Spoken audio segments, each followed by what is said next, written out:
Okay, so let's continue on. Obadiah. So you can see you have a perfect example of how the day of Yahweh does not necessarily mean the last days. All right, let's pick back up in Obadiah, verse 16. Verse 16. For as ye have drunk upon my holy mountain, so shall all the heathen drink continually. Yea, they shall drink, and they shall swallow down, and they shall be as though they had not been. Now, what does that mean? You probably think that this is another last days prophecy. But let's define the word drink so you can understand what was going on. It's not just about being there drinking on his holy mountain. All right, give me a definition for that. Drink in the Strong's word A354. It means to imbibe.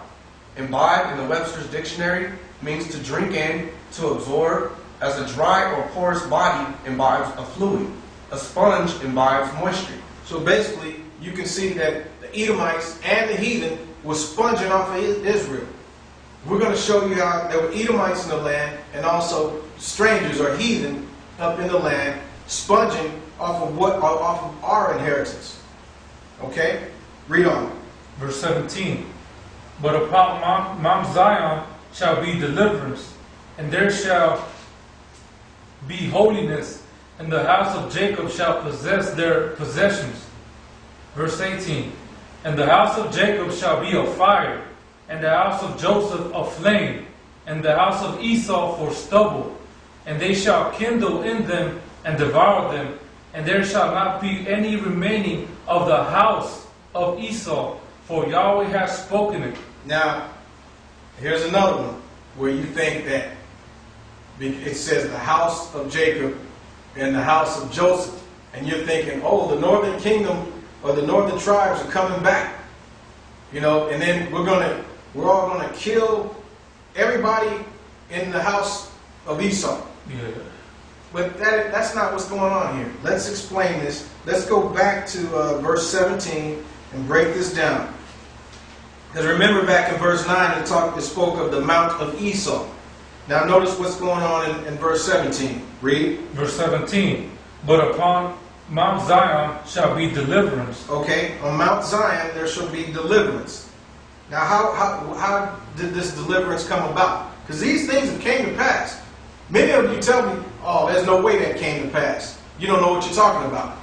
Some of you even try to say, you're not an agent. How could you say something like this? You must be an agent. Yeah. Well, let's give you a proper understanding on it. But upon Mount Zion shall be deliverance, and there shall be holiness, and the house of Jacob shall possess their possessions. We're going to take you through history and some scriptures and show you how that came to pass. Now read verse 18. Verse 18. And the house of Jacob shall be a fire, and the house of Joseph a flame, and the house of Esau for stubble. Okay, notice how it said the house of Esau. Many of you think, and one of the definitions for house, we know it's a building. It's also a family. But there's other meanings for the word house. All right? Let's get the definition for the word house.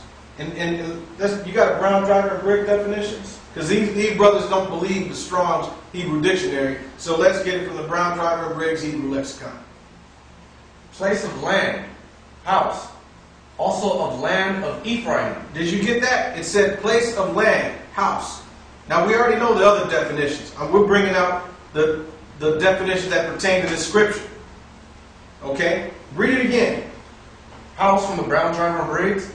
Place of land, also of the land of Ephraim. Notice how it even talks about the land of Ephraim, the northern kingdom, or the house of Joseph.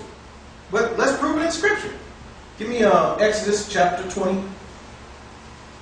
Exodus chapter 20, you're going to read verse 2. I want you to give me Hosea chapter 9. Verse 2. I am Yahweh thy mighty one, which have brought thee out of the land of Egypt, out of the house of bondage. Okay? So we were brought out of the land of Egypt, out of the house of bondage. Were we in a physical house in Egypt? Were we part of the family of Egypt? No. But we were in the land of Egypt. It tells you clearly. So you can see how the word house also means land. But we're gonna provide another witness on that. Hosea chapter 9, verses 15 through 17. Go ahead. All their wickedness is in Gilgal, for there I hated them for the wickedness of their doings. I will drive them out of my house. I will love them no more.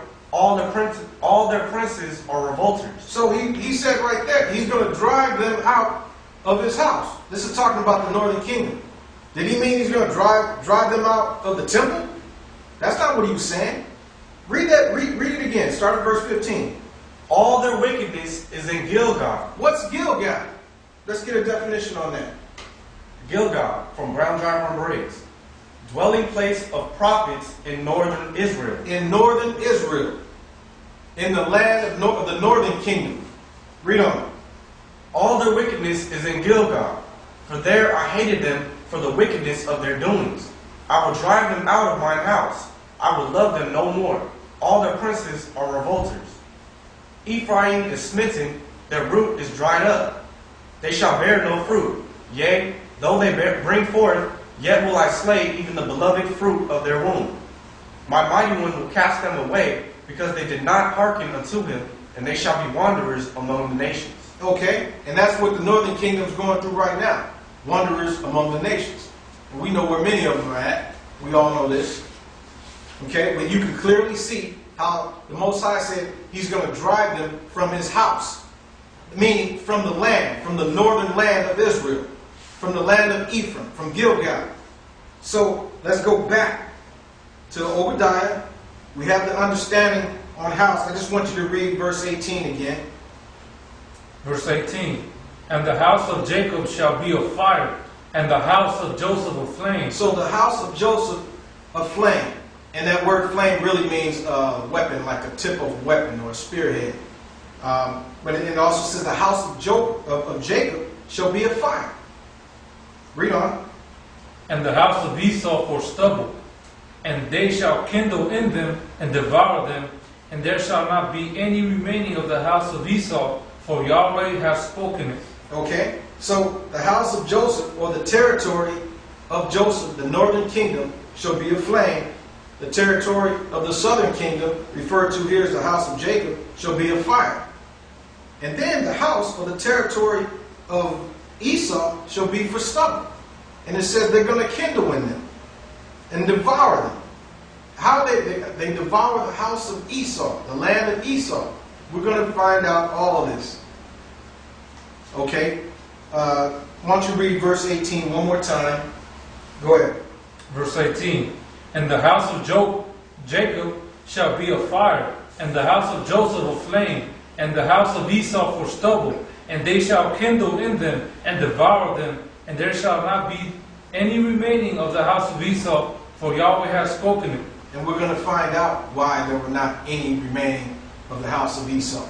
Give me that passage from the Septuagint. Just to help you out there understand this more, we're going to read it from the Septuagint version. There's a little more clarity coming from the Septuagint. Go ahead. And the house of Jacob shall be fire, and the house of Joseph a flame, and the house of Esau shall be for stubble. And Israel shall flame forth against them, and shall devour them. And there shall not be a cornfield left to the house of Esau, because Yahweh has spoken it. All right. So the house of Esau, they said there's not even going to be a cornfield left for them. Nothing. You know why? Because they lost their inheritance. There is no more house of Esau. We're going to prove that. For now, go ahead and read verse 19. Verse 19. And they of the south shall possess the mount of Esau, and they of the plain the Philistines. And they shall possess the fields of Ephraim, and the fields of Samaria, and Benjamin shall possess Gilead. Okay, stop there.